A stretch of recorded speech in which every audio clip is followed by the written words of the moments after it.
Assalamualaikum warahmatullahi wabarakatuh. Perkenalkan nama saya Erni Kusumawardani, mahasiswa akuntansi kelas Etika Profesi C. Di sini saya akan mereview film yang berjudul In the Heart of the Sea.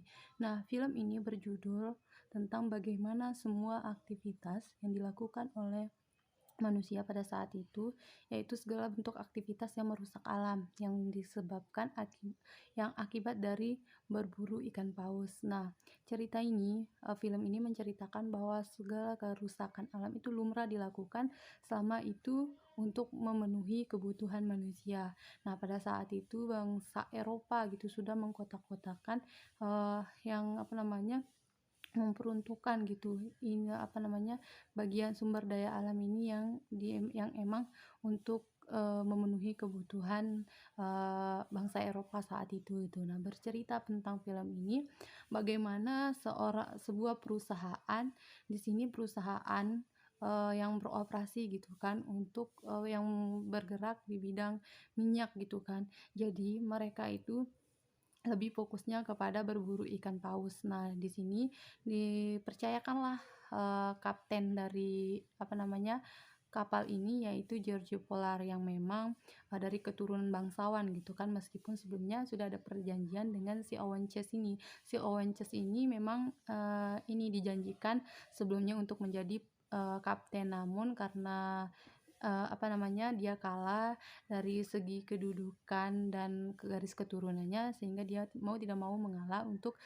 sekali ini gitu, agar nantinya ketika dia balik dari berburu ikan paus, dia akan naik menjadi kapten gitu kan. Dengan catatan dari perusahaan itu menaikkan gajinya gitu kan. Nah, ada perjanjian lagi gitu kan, perjanjian tertulis yang dilakukan oleh Owen Chase ini dengan pihak perusahaan gitu kan, ketika dia pulang dari berburu ikan paus dan berhasil mendapatkan minyak sebanyak 2.000 barel, dia akan naik pangkat lah istilahnya menjadi seorang kapten gitu kan. Nah, pendek ceritanya si kapten ini Georgie Polar dan si Owen Chase ini mulai berlayar untuk berburu ikan paus. Nah, di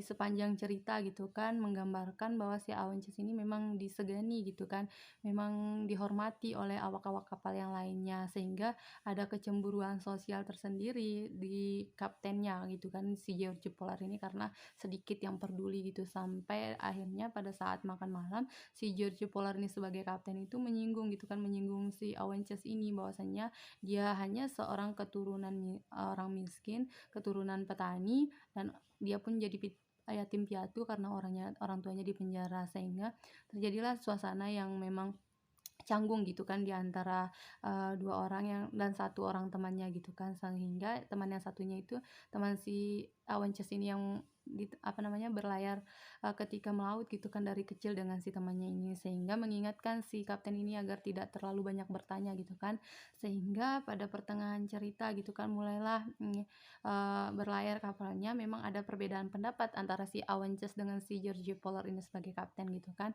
Alhasil keputusan yang diambil oleh si George Polar ini sebagai kapten membawa awak-awak kapal lainnya terancam gitu, hampir terbunuh oleh badai yang sangat besar gitu kan.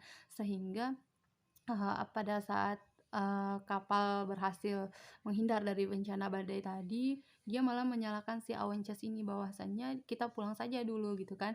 Si Awences ini silakan menyerahkan surat pengunduran dirinya, namun si Awences ini tidak mau gitu kan.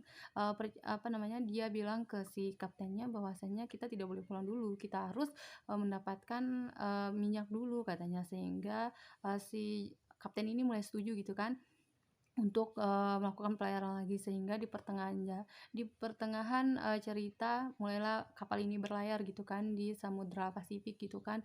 Nah, di situ mereka menemukan berburu ikan paus. Memang berhasil menangkap satu ikan paus yang hanya minyaknya bisa ambil hanya 40 sampai 50 barel minyak gitu kan.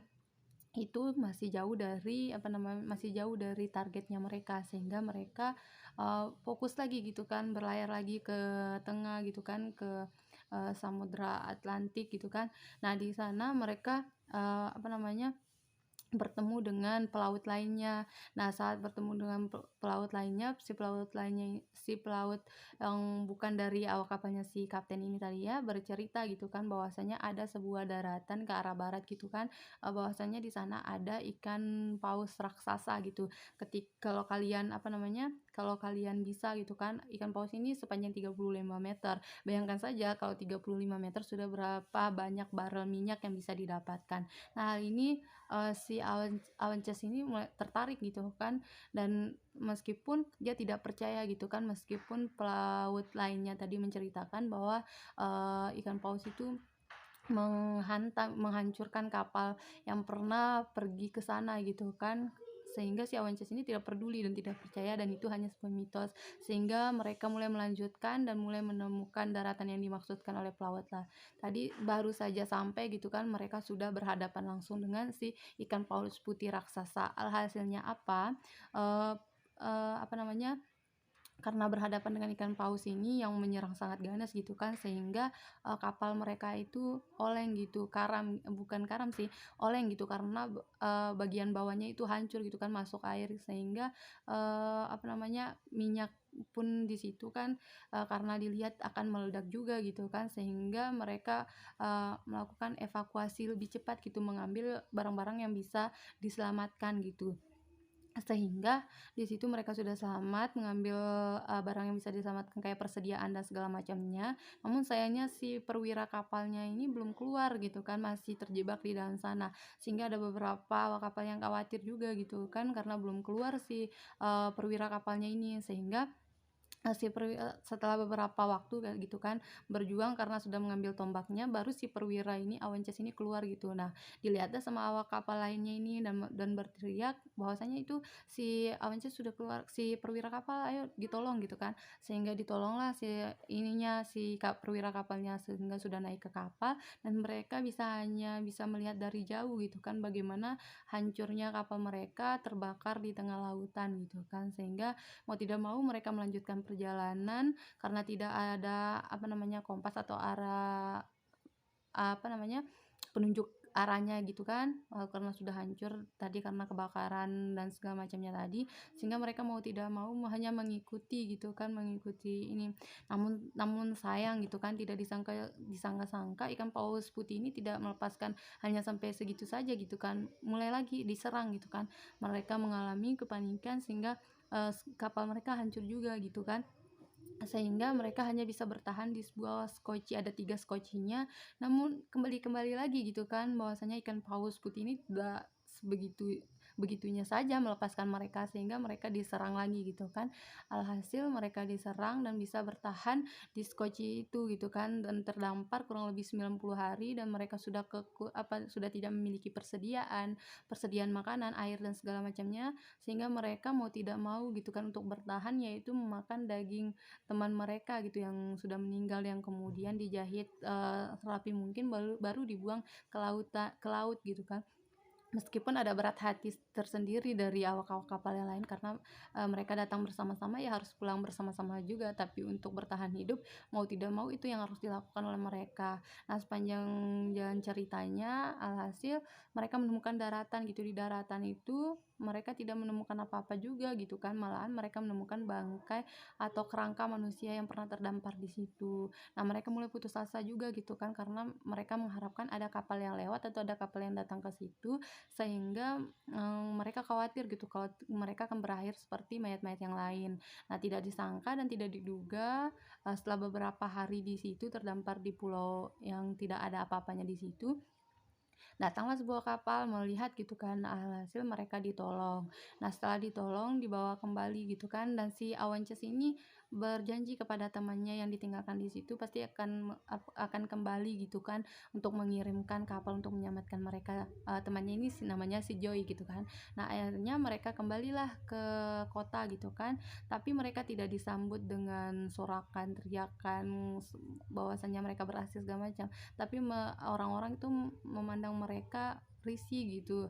uh, Kenapa sih mereka seperti itu gitu kan, karena memang dari merekanya sendiri gitu kan, Tapi sebelum kembali kembali nih ke kota mereka, mereka ditemukan di sebuah kapal oleh kapal lain, di sebuah skoci kecil gitu kan, ditemukan di sebuah kapal. Nah, di kapal inilah pelaut yang ada di kapal ini yang merawat mereka selama beberapa hari sebelum dikembalikan ke kota.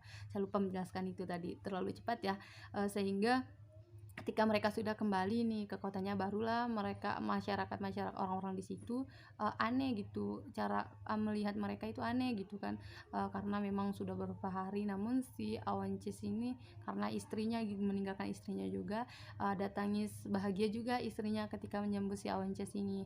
Nah, pendek cerita, si Awances ini karena ini kan si kapalnya ini kan berpengaruh juga terhadap bisnis global gitu, bisnis dunia gitu kan, sehingga dipanggil lah si kapten ini, George Polar, dan si Awances ini.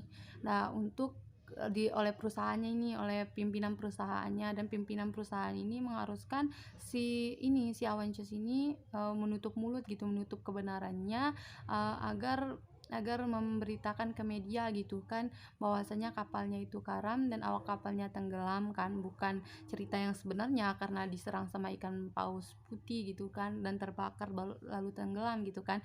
Nah, sehingga ada perdebatan gitu, sehingga si Awences ini nggak mau gitu, karena memang dia nggak mau berbohong gitu kan, karena untuk bertahan hidup di sana pun kan sangat luar biasa sekali ya, perjalanannya sebelum kembali ke kota gitu kan.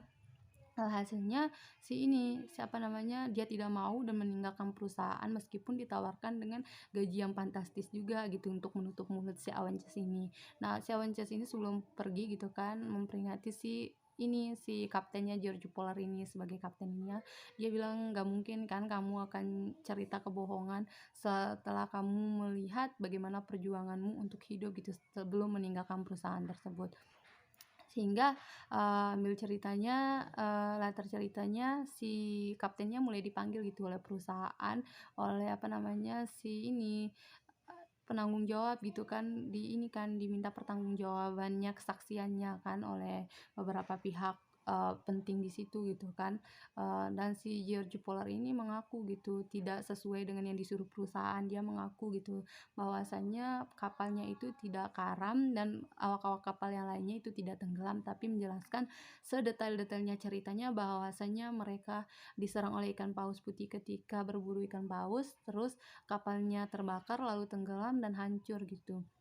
Hingga perusahaan marah gitu kan, meskipun seperti itu dia tidak peduli gitu, tidak ada kekhawatiran lagi gitu, tidak ada beban lagi di dia, karena tadi kan mengingat bagaimana dia cara bertahan hidupnya, makan daging temannya sendiri gitu kan.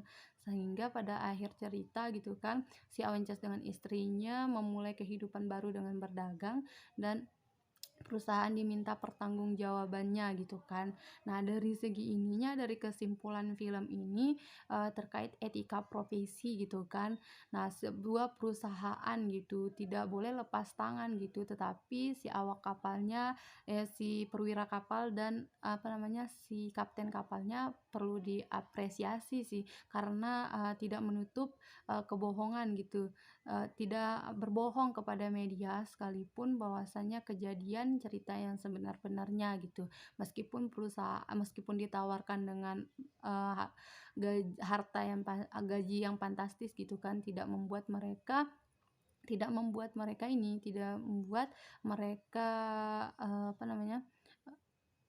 mau gitu untuk ragu gitu untuk berkata jujur. Nah, perusahaan bertanggung jawab di situ pada pihak terkait, dan Awences ini mulai kehidupan yang baru, dan si Tuan Thomas ini yang memang dari ini alur filmnya itu menceritakan alur maju, terus alur mundur, maju lagi gitu, karena cerita ini flashback gitu kan, karena ada seorang penulis novel gitu kan pergi menanyakan salah satu awak kapal yang pada saat itu dia yang paling muda di situ dan hanya bisa jadi pesuruh gitu. Dia menjadi saksinya bagaimana perjalanan kapal Nantucket itu sebelum hancur tidak ada sisanya sedikit pun gitu kan. Sehingga sebelumnya dia belum berani bercerita gitu karena itu pengalaman pahit yang memang selalu menghantuinya gitu kan. Nah, dari segi kecurangannya di situ, lebih tepatnya di perusahaannya gitu, di perusahaannya. Tidak mau bertanggung jawab, malahan mau menutupi gitu terkait, terkait insiden kapal atau perahu, yang tenggelam gitu kan. Nah, meskipun tadi, berbeda pendapat dengan si kapten dan si perwira kapalnya gitu. Jadi terkait etika profesinya di situ gitu, seseorang itu harus bertanggung jawab yang semesti-mestinya karena, profesional itu penting dalam sebuah pekerjaan gitu. Mungkin itu saja review film kali ini, sekian dari saya. Assalamualaikum warahmatullahi wabarakatuh.